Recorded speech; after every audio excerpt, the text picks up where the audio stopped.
के पास आएंगे, लेकिन सीधे ले चलेंगे उज्जैन, जहां पर महाकाल के उद्घाटन में देश के प्रधानमंत्री नरेंद्र मोदी करेंगे।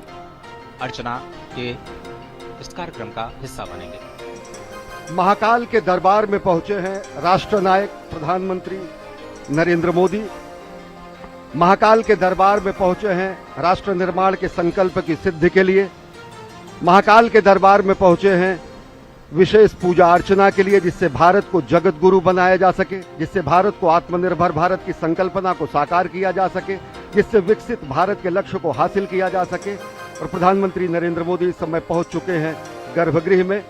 आकाशे तारकम लिंगम पाताले हाटकेश्वरम भूलोके च महाकालो लिंगत्रय नमोस्तुते। महाकालेश्वर की महिमा अनंत है। भोलेनाथ शिव शंकर महाकाल के दर्शन करने पहुंचे हैं। अभ्यर्थना, पूजा अर्चना, आराधना और वंदना करने पहुंचे हैं राष्ट्र नायक, जननायक प्रधानमंत्री नरेंद्र मोदी।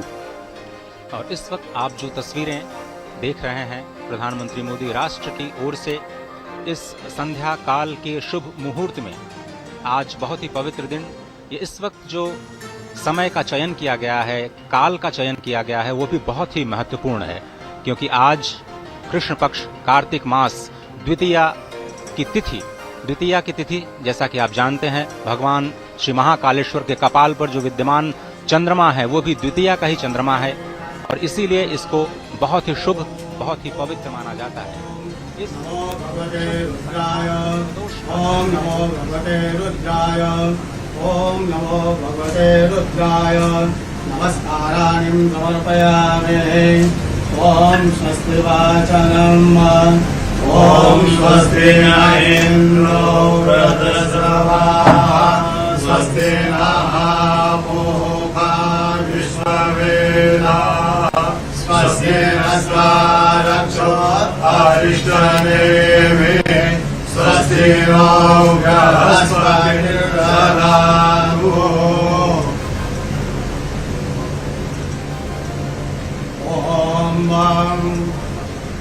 गुरु ब्रह्मा गुरु विष्णु गुरुदेवो महेश्वरा, गुरु साक्षात् परब्रह्म तस्मै श्री गुरवे नमः।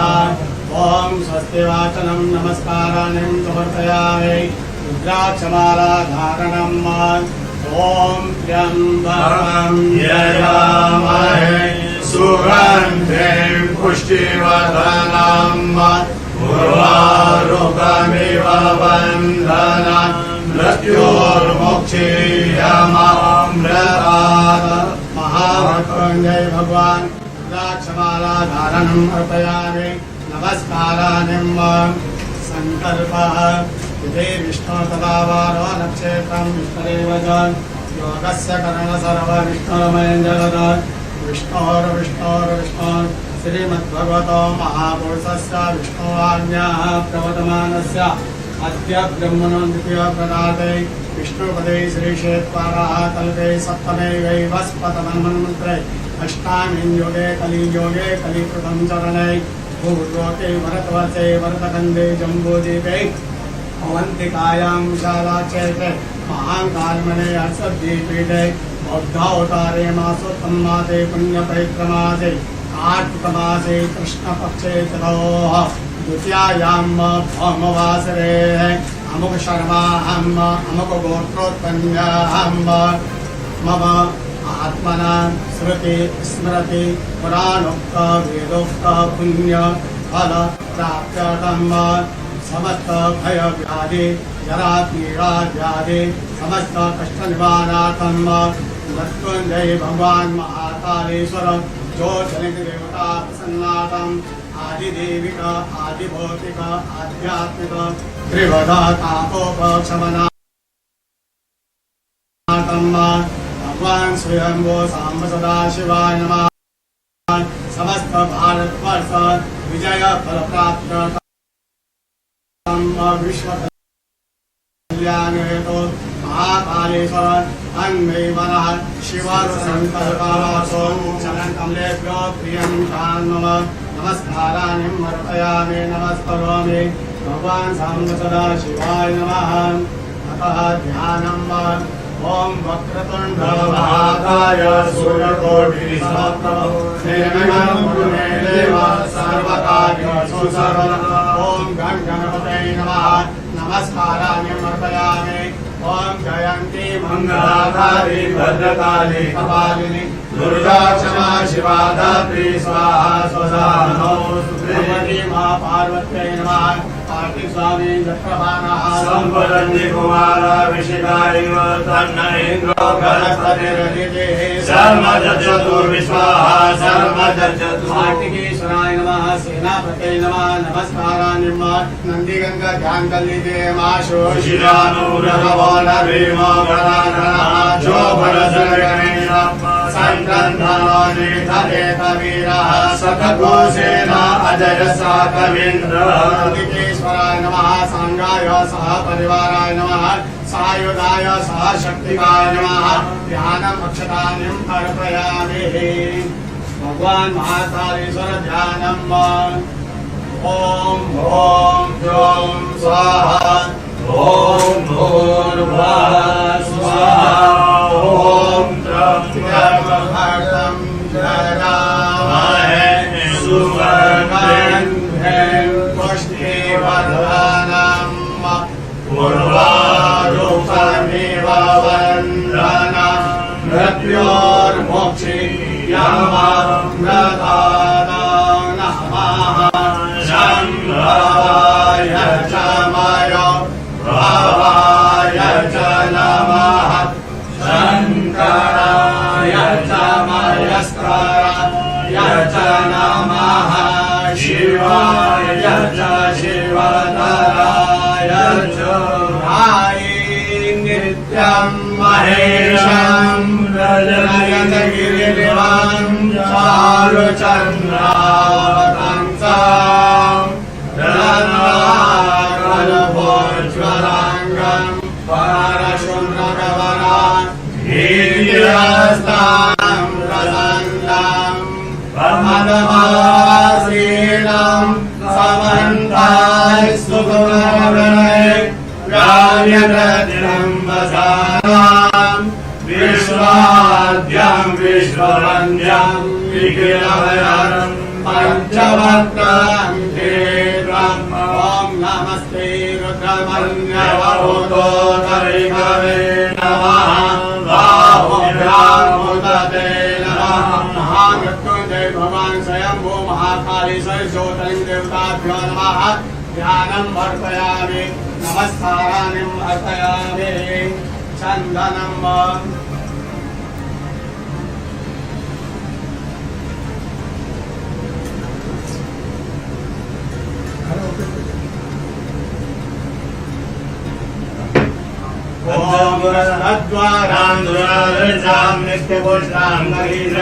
ईश्वरीं सर्वभूतानां आमियो भवेश्वर्यम्।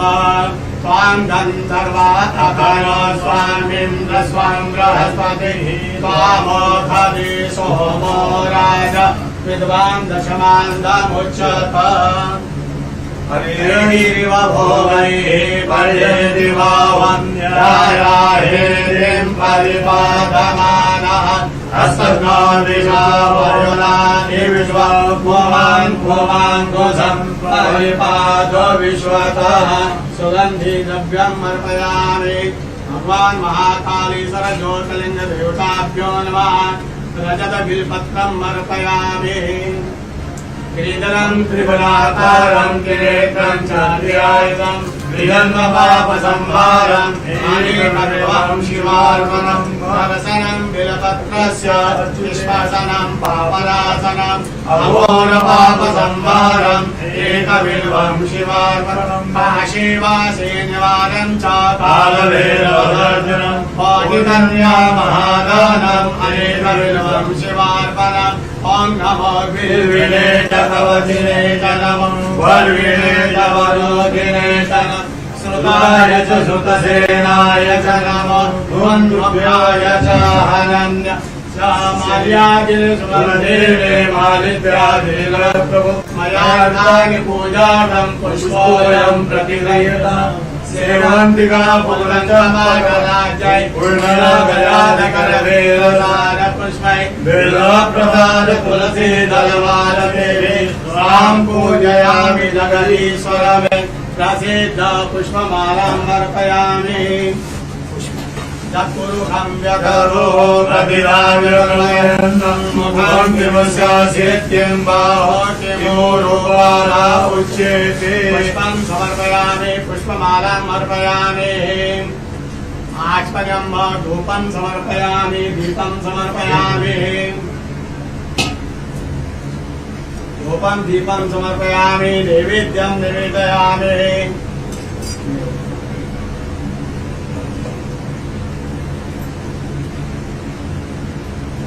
ओम नाभ्या आसीदन्तरिक्षको श्रीकृष्णो जवहु समवर्तत पद्भ्यां भूर्मिदिशः शोभ्रालोकामकल्पयन् शर्कराकीर्ताढ्यानिन्दरिषेददानिशम् भक्षभोजं च नैवेद्यं प्रतिदयेत् येन मुद्रां प्रदशयत मत्स्यमुद्रां प्रदशयत त्रासमुद्रां प्रदशयत ओम प्राणाय स्वाहा ओम अपानाय स्वाहा ओम व्यानाय स्वाहा ओम उदानाय स्वाहा ओम समानाय स्वाहा ओम ब्रह्मणे नमः मध्ये पानीयम् अर्पयामि पुनर्ध्यानम् ओम प्राणाय स्वाहा ओम अपानाय स्वाहा ओम व्यानाय स्वाहा ओम उदानाय स्वाहा ओम समानाय स्वाहा ओम ब्रह्मणे नमः ब्रह्म भूर्भुवस्वरं किं वर्तते हस्तपक्षारं मुखपक्षारं शुद्धात्मनं करोद्वर्धनार्थे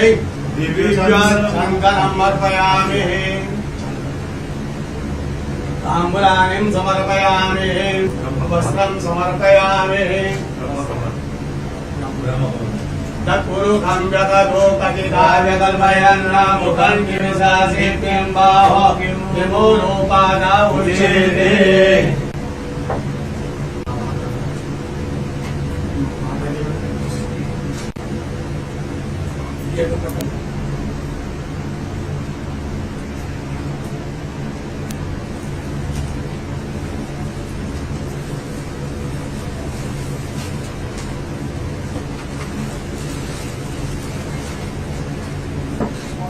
ओम वस्त्रं चतुर्भुजं व्यदतो कथिताय कल्पयन् मुखं किमिशासित्यं बाहो किमोरोपादा उच्यते वस्त्रं समर्पयामि आभूषणार्थे गन्धाक्षतमर्पयामि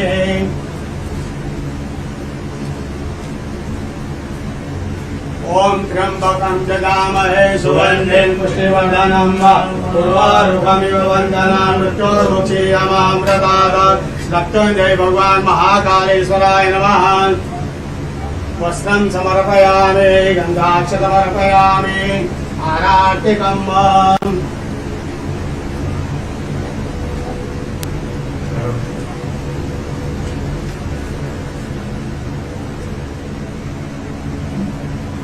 ओम अग्निदेवता वातो देवता सूर्यो देवता चन्द्रमा देवता वसो देवता रुद्रा देवता चिता देवता भरुतो देवता विषे देवा देवता बृहस्पति देव इन्द्रो देवता वरुणो देवता अर्कोणगौरं कर्णावतारं संकारतारं भुजगेन्द्रं सदा वसन्तं हृदयारेन्द्रे भवं भवानी दहितं नमः सांगाय सहपरिवाराय नमः सहशक्तिकाय नमः आराधिकं समर्पयामि पार्वत्यै नमः कार्तिकेश्वराय नमः ओम नंदिकेश्वराय नमः सांगाय सहपरिवाराय नमः आराधिकं अर्पयामि शीतलेश्वरनं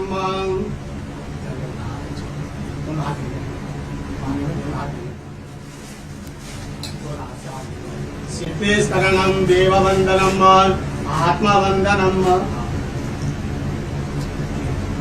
आत्मरक्षार्थ आराधिकम् अर्पयामि मंत्रपुष्पाञ्जलिम् ओम तत्पुरुषाय विद्महे महादेवाय धीमहि तन्नो रुद्रः प्रचोदयात् ईशानः सर्वविद्यानाम् ईश्वरः सर्वभूतानां ब्रह्माधिपतिर् ब्रह्मणोऽधिपतिर् ब्रह्मा शिवो मे अस्तु सदा शिवो।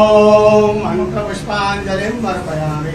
यानि कानि सपापानि धर्मान्तरकृतानि च तानि तानि विरक्षन्ते प्रदक्षिणां पदे पदे। आवाहनं न जानामि तवार्चनं पूजां चैव जानामि क्षम्यतां परमेश्वर। मन्त्रहीनं क्रियाहीनं भक्तिहीनं सुरेश्वर। यत्पूजितं मया देव परिपूर्णं तदस्तु। यक्षस्य रूपाय जटाधराय वीराकहस्ताय सनातनाय दिव्याय देवाय दिगंबराय तस्मै यकाराय नमः शिवाय।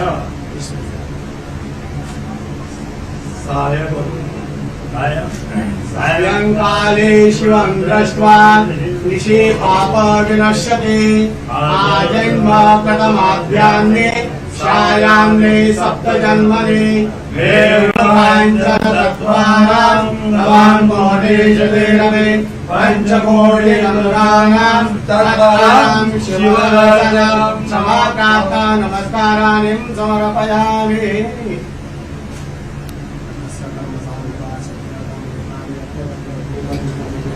भगवान स्वयं महाकाल महापूजन नमस्काराणि समर्पयामि। नमः पार्वती पते हर हर महादेव। महाकाल महाराज की धर्म की जय हो। अधर्म का नाश हो। प्राणियों में सद्भावना हो। विश्व का कल्याण हो। गौ माता की जय हो। जय जयकार हो। नमः पार्वती पते हर हर महादेव। इंद्रो वरद शिवः सजनाभो भाविश्ववेदः गतिनतारो शिव विष्णे में सस्तिनो बृहस्पतिर्दारो। महाकाला पुरुषस्य लगे मतिन लगे। श्री महाकालेश्वर साधन आशीर्वाद तत्पुण्यं जय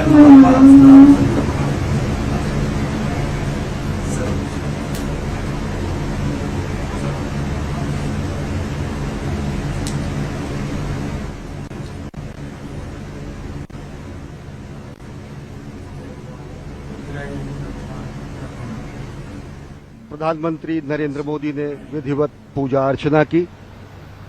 भगवान महाकाल के दरबार में पहुंचे हैं राष्ट्र निर्माण की संकल्पना को साकार करने के लिए, राष्ट्र निर्माण के संकल्प की सिद्धि के लिए, जगत गुरु भारत की संकल्पना को मूर्त रूप देने के लिए और साथ ही साथ जो विकसित भारत का सपना उन्होंने देखा है उसको धरातल पर वास्तविकता में परिणति देने के लिए, संकल्प से सिद्धि के लिए आए हैं।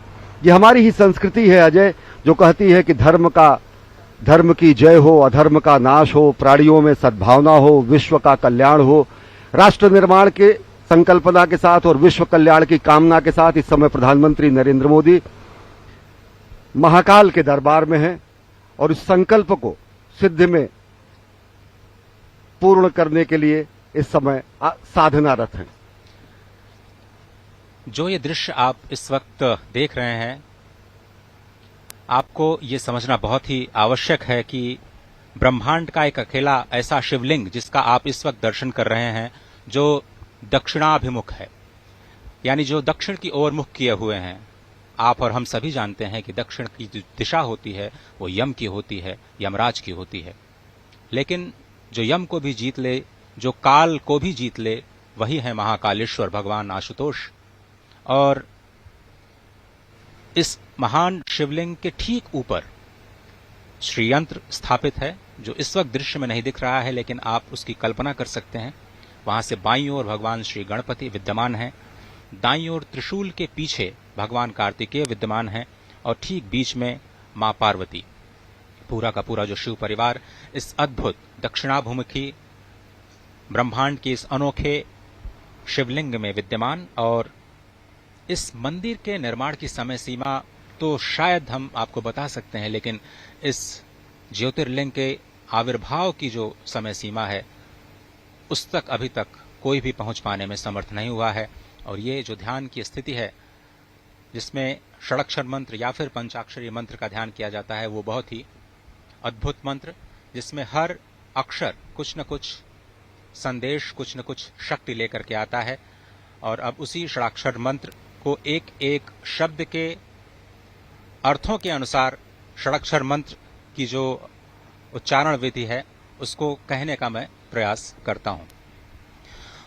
ओंकारं बिंदु संयुक्तं नित्यं ध्यायन्ति योगिनः कामदं मोक्षदं चैव ओंकाराय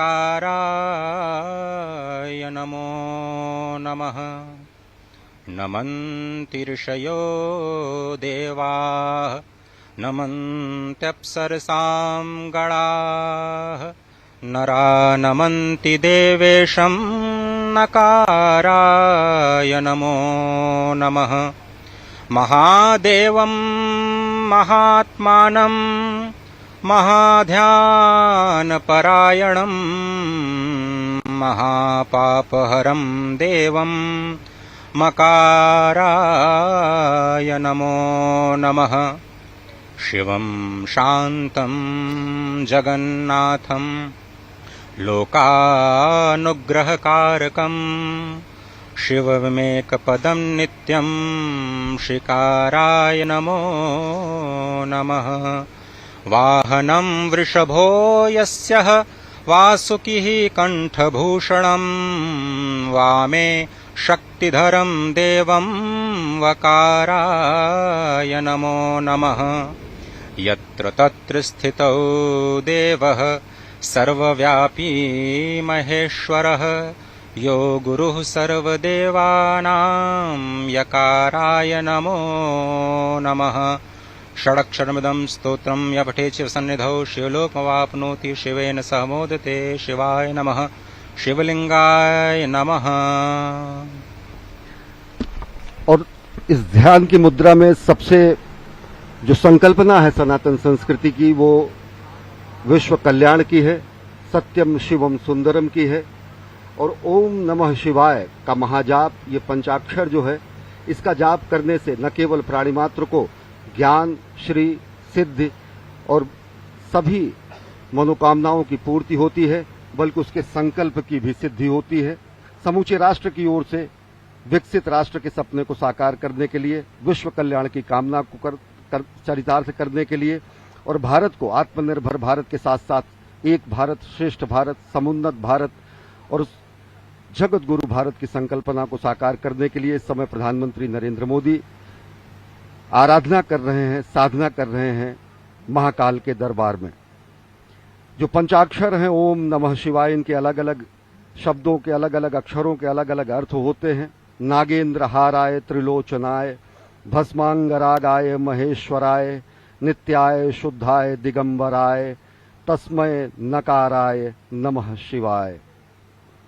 मंदाकिनी सलिल चंदन चर्चिताय नंदीश्वर प्रथमनाथ महेश्वराय मंदार पुष्प बहुपुष्प सुपूजिताय तस्मय मकाराय नमः शिवाय। शिवाय गौरी बदनाब्ज वृंदा सूर्याय दक्षाध्वरनाशकाय श्रीनीलकंठाय वृषध्वजाय तस्मय शिकाराय नमः शिवाय। वशिष्ठ कुंभोद्भव गौतमार्य मुनीन्द्र देवार्चित शेखराय चंद्रार्क वैश्वानरवलोचनाय तस्मय वकाराय नमः शिवाय। यज्ञ स्वरूपाय जटाधराय पिनाक हस्ताय सनातनाय दिव्याय देवाय दिगंबराय तस्मै यकाराय नमः शिवाय। पंचाक्षरमिदं पुण्यं या पठेच्छिव सन्निधो शिवलोकम वाप्नोति शिवेन सह मोदते। जो सत्यम शिवम सुंदरम की कल्पना है, जो सत्यम शिवम सुंदरम की संकल्पना है, जो सत्यम शिवम सुंदरम की संकल्पना को साकार करने की संकल्प और सिद्धि है, वो और मजबूत होती है और दृढ़ होती है जब हम अपने राष्ट्रनायक को देखते हैं कि प्राण प्रण से राष्ट्र निर्माण में अहर्निश अपना सर्वस्व न्यौछावर करने के लिए स्वयं प्रस्तुत हैं और दूसरों को प्रेरित करते हैं। प्रधानमंत्री नरेंद्र मोदी, कर्मपरायण प्रधानमंत्री नरेंद्र मोदी का ये धर्मपरायण स्वरूप जो कि समूचे विश्व को सनातन संस्कृति, भारत भारतीयता के रूप में स्थापित करता है, जो भारत भारतीयता के परिभाषा को पूरे विश्व के सामने रखता है। और वो परिभाषा है, हमारी ही संस्कृति है, जो कहती है वसुधैव कुटुंबकम। अजय। भगवान श्री महाकालेश्वर जो काल की सीमा से परे हैं, काल, समय, घड़ी, ये सब कुछ चक्रों में चलता है, चाहे वो दिन का चक्र हो, मास का चक्र हो, वर्ष का चक्र हो, जीवन का चक्र हो या फिर सृष्टि का चक्र। यही चक्र अनंतता का प्रतीक भी है और भगवान श्री महाकालेश्वर इस अनंत के भी पार अपने अस्तित्व को संपूर्ण विश्व, संपूर्ण सृष्टि पर सृजन के माध्यम से, पालन के माध्यम से, संहार के माध्यम से लगातार कर्म करते हुए ये बताते रहते हैं कि ये जो काल और स्थिति, जो कि किसी के भी अस्तित्व का आधार है, इसी की भौतिकता के सीमा के परे चले जाना ही काल का महाकाल बन जाना होता है। और इसी दर्शन के जो पीछे का जो दर्शन है वो अत्यंत ही महत्वपूर्ण है। प्रधानमंत्री नरेंद्र मोदी ज्ञान मुद्रा में इस वक्त ध्यानस्थ भगवान श्री महाकालेश्वर के प्रांगण में, और कहा जाता है कि भगवान शिव योगियों को ही प्राप्त होते हैं और योगी जन उन्हें ध्यान से ही प्राप्त कर पाते हैं। जीवन की इस चक्रीय गति में ही सृष्टि की संरचना या सृष्टि का रहस्य समाहित है और इसी चक्रीय गति से मुक्ति पाने का जो उपाय है वो भगवान श्री महाकालेश्वर के चरणों में, उनकी शरणागति में हो सकता है।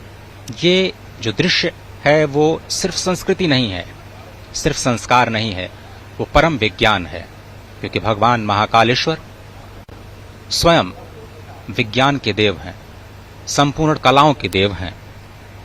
और आपने देखा कि किस तरह से पूजन अर्चन का जो कार्यक्रम है, संध्या के समय में भगवान श्री महाकालेश्वर का जलाभिषेक नहीं किया जाता और इस परंपरा का पालन करते हुए प्रधानमंत्री मोदी ने संक्षिप्त पूजन अर्चन कर देश और राष्ट्र की ओर से संपूर्ण विश्व के कल्याण और समुद्भव की प्रार्थना की और इस राष्ट्र को उन्नति और समुद्भव के मार्ग पर जाने की प्रार्थना, वंदना भगवान श्री महाकालेश्वर से। अद्भुत दृश्य। और निश्चित तौर से यह अप्रतिम दृश्य, मां भारती का भाल, मां भारती का ललाट गर्व से और उन्नत हो जाता है जब भारत और भारतीयता की धर्मध्वजा पूरे विश्व में लहराती है। और निश्चित तौर से अगर देखें तो भगवान शिव के दरबार में आकर, महाकाल के दरबार में आकर जिस तरीके से राष्ट्र निर्माण के संकल्प की सिद्धि के और ज्यादा दृढ़ विश्वास होता है। इस समय रक्षा सूत्र बांधा जा रहा है प्रधानमंत्री, जननायक, राष्ट्र सेवक प्रधानमंत्री नरेंद्र मोदी को। और अगर देखें तो भगवान शिव वास्तव में विलक्षण देव हैं, शिव सत हैं, शिव शाश्वत हैं, शिव आदि हैं, शिव अनादि हैं, शिव अनंत हैं, शिव अंत हैं, शिव आदियोगी है, शिव महायोगी है, शिव मुक्तिदाता है, शिव मोक्षदाता है, शिव नाथों के नाथ हैं भगवान भोलेनाथ, और कालों के काल हैं भगवान महाकाल। और भगवान महाकाल के दरबार में पूजा अर्चना आराधना कर प्रधानमंत्री नरेंद्र मोदी इस समय गर्भगृह से प्रस्थान कर रहे हैं। और आज वो सनातन संस्कृति और भारत भारतीयता के एक और प्रकाश स्तंभ का भी लोकार्पण करेंगे। भगवान महाकाल के महालोक का विश्वार्पण होगा, आज लोकार्पण होगा। यह भी सनातन संस्कृति के लक्ष्य से और विश्व में भारत की बढ़ती हुई शक्तिबोध और भारत के नए स्वरूप को परिलक्षित करेगा। इस समय परिक्रमा कर रहे हैं और भगवान शंकर के वाहन नंदी के बगल इस समय ध्यान कर रहे हैं प्रधानमंत्री नरेंद्र मोदी। और निश्चित तौर से जो हमारी संकल्पना है कि सर्वे भवन्तु सुखिनः, सर्वे सन्तु निरामयः, सर्वे भद्राणि पश्यन्तु, मां कश्चित् दुर्भाग् भवेत्, ये प्रार्थना, ये अभ्यर्थना, ये आराधना प्रधानमंत्री नरेंद्र मोदी की। भगवान श्री नंदीश्वर को स्वयं धर्म का स्वरूप माना जाता है। अपनी मान्यता को, अपनी कामनाओं को भगवान श्री नंदीश्वर के कान में कहने की जो प्रथा है वो अत्यंत प्राचीन है। भगवान शिव से कुछ कहना होता है तो भगवान श्री नंदीश्वर का आश्रय लेकर के भक्त उनके कानों में अपनी मनोकामना को कहते हैं और वही ध्यान, वही कामना, वही स्तुति इस वक्त साक्षात धर्म के स्वरूप नंदीश्वर भगवान के समीप बैठ करके प्रधानमंत्री मोदी कहते हुए। और अनोखा दृश्य देखिए कि भगवान नंदीश्वर, कितना अद्भुत भाग्य है उनका कि वो सदा भगवान शिव के सम्मुख ही रहते हैं। और इस स्वयंभू शिवलिंग की एक अद्भुत महत्ता एक और भी है कि जब भगवान सूर्य की किरणें उज्जैन में पहली बार आती हैं तो वो इसी शिवलिंग का अभिषेक करती हैं। भगवान सूर्य की किरणें जब अस्ताचल की तरफ जाती हैं तो स्वयं इस शिवलिंग का अभिषेक करती हुई जाती हैं।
इस समय प्रधानमंत्री नरेंद्र मोदी महाकाल के दरबार में पूजा अर्चना आराधना करने के बाद प्रस्थान कर रहे हैं। साथ में हैं मध्य प्रदेश के राज्यपाल मंगू भाई पटेल और मुख्यमंत्री शिवराज सिंह चौहान और केंद्रीय मंत्री ज्योतिरादित्य सिंधिया। और विलक्षण क्षण, एक असाधारण, अद्भुत और अलौकिक और अकल्पनीय क्षण समूची विश्व मानवता के लिए, क्योंकि एक स्वप्नद्रष्टा के साधना का ये फल आज पूरी दुनिया देखेगी। एक राष्ट्र सेवक की साधना का कर्मफल भी आज दुनिया देखेगी। कर्मयोगी ने अभी आदियोगी को अपनी कार्यांजलि और पुष्पांजलि अर्पित की है। इसके बाद राष्ट्र सेवक समूचे राष्ट्र और मानवता को कार्यांजलि भी प्रस्तुत करेंगे, जब वो महाकाल के लोक का लोकार्पण करेंगे, विश्वार्पण करेंगे। और इस समय प्रधानमंत्री नरेंद्र मोदी सनातन संस्कृति के संवाहक के रूप में, जननायक के रूप में, राष्ट्रनायक के रूप में, भारतीयता के ध्वजवाहक के रूप में महाकाल के दरबार में पहुंचे हैं और पूजा अर्चना कर अब यहां से महालोक के लोकार्पण के लिए प्रस्थान कर रहे हैं। इस वक्त जो आप दृश्य देख रहे हैं, आपने एक चीज महसूस की होगी कि प्रधानमंत्री नीचे महाकालेश्वर के शिवलिंग से ऊपर आए हैं। ये बहुत ही समझने की बात है कि ये जो शिवलिंग है वो धरती के नीचे विद्यमान है। ये पूरा का पूरा अभी शिखर जो आपने दर्शन किया, उसके ऊपर सबसे ऊपर नाग चंद्रेश्वर भगवान विराजमान हैं और उसके बीच में ओंकारेश्वर भगवान और सबसे नीचे महाकालेश्वर भगवान विद्यमान हैं। ये शिखर का अद्भुत दर्शन, कहते हैं कि शिखर के दर्शन से ही ज्योतिर्लिंग के दर्शन का फल प्राप्त होता है। और इस पूरे विश्वास के साथ आप इस दृश्य का दर्शन कर सकते हैं कि आपको भगवान श्री महाकालेश्वर के दर्शन का ही फल प्राप्त हो रहा है मात्र शिखर दर्शन से। सबसे ऊपर नाग चंद्रेश्वर, जहां पर सिर्फ और सिर्फ एक बार नाग पंचमी के दिन भक्तों को विग्रह के दर्शन होते हैं। उसके नीचे यानी मध्य में ओंकारेश्वर महादेव विराजमान और सबसे नीचे स्वयंभू महाकालेश्वर विद्यमान। ब्रह्मांड का एक अनोखा दृश्य, ब्रह्मांड का एक अनोखा ज्योतिर्लिंग जिसका दर्शन इस वक्त आप कर रहे हैं। ये ऐसा अद्भुत स्थान जहां पर एक नहीं 84 शिवलिंग विद्यमान है, अष्टभैरव विद्यमान है, 11 रुद्र विद्यमान है, 12 आदित्य विद्यमान है, 6 गणेश और 24 देवियां इस प्रांगण में विद्यमान हैं। क्षिप्रा, नीलगंगा, नवनदी और गंधवती, ये 4 पुण्य सलिला अत्यंत पवित्र नदियां यहां पर विद्यमान है। देवमंडल तीर्थ एक योजन में विस्तार प्राप्त करता है। एक योजन मतलब समझे आप करीब 12 किलोमीटर की परिधि, इसको कहा जाता है कि ये स्वयंभू ज्योतिर्लिंग का परिधि। ब्रह्मा विष्णु साक्षात यहाँ पर विद्यमान है, भगवान शिव तो विद्यमान है ही हैं। भगवान विष्णु कहा जाता है यहाँ पर 10 नामों में से 10 विग्रह के रूप में विद्यमान है और स्वयं इस अवंतिका को विष्णुपादा कहा जाता है, यानी भगवान श्री विष्णु के पद चिन्ह के रूप में इसे माना जाता है। और ये 10 विग्रह जो नारायण यहाँ पर विद्यमान हैं, उनके नाम लेने से, नाम के श्रवण करने से भी अत्यंत पाप नाशन की ये जो नाम है वो बहुत ही पवित्र माने जाते हैं और वो नाम श्रवण करना बहुत आवश्यक हो जाता है इस मंदिर के परिसर से।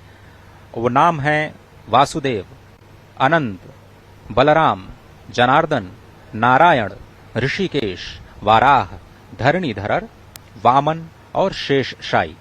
ये भगवान श्री विष्णु के 10 नाम और 10 विग्रह और 10 विग्रहों के रूप में भगवान विष्णु यहाँ पर विद्यमान, जहाँ पर महाकालेश्वर निरंतर उन्हीं भगवान विष्णु के ध्यान में रत रहते हैं। ये महाकालेश्वर मंदिर के प्रांगण का अद्भुत नयनाभिराम दृश्य आप देख रहे हैं और भगवान शंकर इस समूचे सृष्टि के कल्याण के लिए जो उन्होंने हलाहल का पान किया, ऐसा भी समूचे सृष्टि में करने वाला कोई भी व्यक्ति नहीं था। और इसो को श्रद्धेय अटल जी ने कहा कि मैं आदि पुरुष निर्भयता का वरदान लिए आया भूपर, पै पीकर सब मरते आए, मैं अमर हुआ लो विष पीकर, अधरों की प्यास बुझाई है मैंने पीकर वह आग प्रखर, हो जाती दुनिया भस्मसात जिसको पल भर में ही छूकर, भय से व्याकुल फिर दुनिया ने प्रारंभ किया मेरा पूजन, मैं नर नारायण नीलकंठ बन गया तो इसमें क्या संशय, तन मन हिंदू जीवन हिंदू रग रग हिंदू मेरा परिचय। ये सनातन संस्कृति ही है, ये भारतीयता की विशिष्ट पुण्य भूमि है जिसने विश्व के कल्याण के लिए देवाधिदेव शंकर ने जहां पर विषपान किया और जिससे कि विश्व का कल्याण हो सके, विश्व में सृष्टि में लोगों का उत्थान हो सके। और जब विलक्षण ऐसे विश्व के कल्याण के लिए अपने अस्थियों का भी दान करने वाले महापुरुष यहां हुए, यहां पर अनेकानेक सिद्धांतों का मानवतावाद के संकेंद्र के रूप में अनेक मनीषियों ने अपना जीवन तर्पण कर दिया। तो आज इसी उज्जैन की पुण्य भूमि पर प्रधानमंत्री नरेंद्र मोदी पधारे हैं। वो उज्जैन की भूमि जो कि महाराजा विक्रमादित्य के न्याय की भूमि है, जो वाराह मिहिर के अनुसंधान की भूमि है, जो वाण भट्ट के तपश्चर्या की भूमि है, जो भगवान श्री कृष्ण के अध्ययन की भूमि है, संदीपनी आश्रम यहीं पर है। और निश्चित तौर से धरती का नाभिकेंद्र कहा जाने वाला उज्जैन आज एक और आयाम अपने में जोड़ने जा रहा है, क्योंकि महाकाल के दरबार में पूजा अर्चना के बाद अब प्रधानमंत्री नरेंद्र मोदी प्रस्थान कर चुके हैं महाकाल के लोक का महालोकार्पण करने के लिए, जो कि अपने में विलक्षण है, अद्भुत है और साथ ही साथ समूची भारतीयता को अपने में समेटे है। इसके बाद आप देखेंगे कि किस तरीके से आज उज्जैन की श्री में, आज उज्जैन की सौंदर्य में, आज उज्जैन की महिमा में, आज उज्जैन की गरिमा में एक नया आयाम जुड़ने जा रहा है जब प्रधानमंत्री नरेंद्र मोदी महालोक के लोक का महालोकार्पण करेंगे। अश्विनी, आपने उज्जैनी का नाम लिया। ये जो धरा है वो बहुत ही पवित्र है और इसके प्राचीन काल से बहुत सारे नाम रहे हैं और अब मैं उन नामों की तह में आपको ले जाना चाहता हूं, नामों की यात्राओं पर आपको ले जाना चाहता हूं, ये समझाने के लिए कि इस पुरियों को अलग अलग कल्पों में अलग अलग नामों से क्यों जाना जाता है। इस पुरी को कनक श्रृंगा के नाम से जाना जाता है।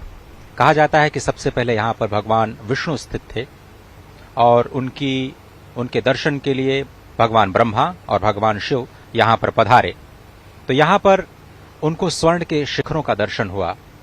तो स्वयं भगवान विष्णु ने इस धरा को कनक श्रृंगा का नाम दे दिया। और आप देख रहे हैं इस वक्त शिखर बिल्कुल कनक वर्ण में, और ये जो ध्वजा आप देख रहे हैं अत्यंत मनोहारी दृश्य, धर्म ध्वजा। और ऐसी भी रिपोर्ट्स हैं कि प्रधानमंत्री नरेंद्र मोदी के दीर्घायु की कामना करने के लिए आज एक ध्वजारोहण का भी कार्य किया गया है इस मंदिर के प्रांगण में, और आज मंगलवार के दिन ही वो शुभ कार्य किया गया। बहुत ही अद्भुत दृश्य इस वक्त आप देख रहे हैं मंदिर के प्रांगण का, जो अत्यंत मनोहारी और अत्यंत पवित्र करने वाली है। तो आपने समझा कि इसे कनक श्रृंगा क्यों कहते हैं। भगवान विष्णु ने स्वयं इसे कनक श्रृंगा का नाम दिया क्योंकि भगवान श्री ब्रह्मा और भगवान श्री विष्णु को यहाँ पर कनक के शिखर के दर्शन हुए। और कुछ ऐसी ही तस्वीरें, कुछ ऐसा ही दर्शन इस वक्त आप दूरदर्शन के माध्यम से देश और विदेश में बैठे अपने टेलीविजन स्क्रीन पर लगातार उन भव्य दृश्य को अवलोकित कर रहे हैं, उसका अवलोकन कर रहे हैं और पुण्य का भागी बन रहे हैं। उसके बाद इसको कुशस्थली कहा जाता है। कहते हैं कि जब भगवान विष्णु भगवान श्री ब्रह्मा के आराधना करने पर प्रकट हुए तो भगवान श्री ब्रह्मा ने उनको कुश का आसन प्रदान किया, और कुश का आसन प्रदान करने के बाद जब भगवान विष्णु उसको स्थासन पर बैठे तो इसको कुशस्थली के नाम से जाना जाने लगा। अभी हमारे सहयोगी अश्विनी मिश्र ने आपको समुद्र मंथन की अद्भुत कथा का जिक्र किया। उन्होंने कहा कि किस तरह से भगवान श्री महाकालेश्वर ने हलाहल विष का पान किया। तो समुद्र मंथन के बाद देवों और दानवों में जब अमृत के लिए संघर्ष हुआ, क्योंकि सबसे पहले जो विष निकला वो तो भगवान ने ग्रहण कर लिया इस ब्रह्मांड को बचाने के लिए, लेकिन परस्पर संघर्ष हुआ जब अमृत निकला, और तभी भगवान विष्णु ने मोहिनी का रूप धारण किया। और जैसा कि आप जानते हैं कि ये मां लक्ष्मी भी उसी समुद्र मंथन से उत्पन्न हुई, तो इसको पद्मा लक्ष्मी यानी पद्मा का वास कहा जाने लगा और इस स्थान को पद्मावती के नाम से जाना जाने लगा। उज्जैनी, आप जानते हैं कि देवों ने किस तरह से उत्कर्ष पूर्वक उज्जय किया, तो इसे उज्जैनी कहा जाने लगा। अवंतिका इसलिए कहा जाने लगा क्योंकि अवन यानी ये रक्षा करने वाली पुरी है, हमारी रक्षा करती है पापों से, और इसीलिए इसको अवंतिका कहा गया क्योंकि देवों की रक्षा करने वाली ये जो पुरी है वो अवंतिका के नाम से प्रसिद्ध हुई। कालांतर में ऋषि लोमश ने यहाँ पर घोर तपस्या की और इस पुरी में उनको अमावस्या की रात्रि में भी यहाँ पर एक चंद्रिका जैसी छिटकी हुई दिखाई दी, और इसके लिए इसे कौदमी पूर्ण यानी कुमुद्वती कहा गया। अद्भुत दृश्य आप देख रहे हैं। कुमुद्वती में अवस्थित, अवंतिका में अवस्थित, उज्जैनी में अवस्थित, पद्मावती में अवस्थित, कुशस्थली में अवस्थित, कनक श्रृंगा में अवस्थित, और सबसे अंत में अमरावती, क्योंकि यहाँ पर भगवान अदिति, माता अदिति और भगवान कश्यप ने यहाँ पर हजारों वर्ष तपस्या करने के बाद देवताओं को जन्म दिया जो अमरत्व को प्राप्त हुए, इसलिए इस धरा को अमरावती भी कहा जाता है। तो ये जो विहंगम दृश्य आप देख रहे हैं, मंदिर के नीचे जो कोटि तीर्थ है उसके भी आप दृश्य देख रहे हैं। मंदिर के ठीक दाहिनी तरफ एक जो कुंड दिखाई दे रहा है, वहीं से भगवान का जलाभिषेक उस जल से किया जाता है, और कहा जाता है कि महाभारत काल में स्वयं भीम ने यहाँ पर स्नान करके शिव का जलाभिषेक किया था। और उसके साथ जो एक बहुत लंबी सी नदी की श्रृंखला आपको दिखाई दे रही है वो यहाँ का रुद्र सरोवर, जो कि 7 सरोवरों में बहुत ही प्रसिद्ध, बहुत ही पुण्यकारी। नयनाभिराम दृश्य, मनोहारी दृश्य, आंखों में रच बस जाने वाला दृश्य, क्योंकि आज महाकाल की नगरी में प्रधान सेवक राष्ट्रनायक प्रधानमंत्री नरेंद्र मोदी महाकाल के लोक का महालोकार्पण करने पहुंचे हैं।